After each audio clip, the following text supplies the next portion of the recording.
من ماهی 1,000,000 دارم سود میکنم. 4 تا دستگاه خریدم که آلودگی های روی پوستم رو پاکسازی کنه و دونای سرسیاهو در میاره. پوستم هم جوانسازی و لیفت میکنه. اینجوریه که من دیگه فیشال نمیرم، پوستم هم شفاف و شیشه‌ایه. اولیش این دستگاه آبرسان پوسته که باهاش پوستم رو آبرسانی میکنم.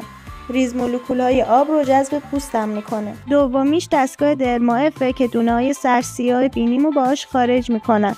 سومیش دستگاه میکرودرمه که 6 تا سری مختلف داره. اینم قدرت مکششه. و چهارمیش دستگاه لیفت و جوانسازه که با امواج اولتراسون پوستمو لیفت و جوانسازی میکنه. صورتمو میشورم و آبرسانمو میزنم و برای جذب بهتر مواد دوباره از درماف استفاده میکنم. خودتون میتونید داخل خونه فیشال کنید و پوست صاف و شیشه‌ای داشته باشید. همه محصولات داخل سایت ژیناکالا موجوده. کپشن هم حتما بخونید.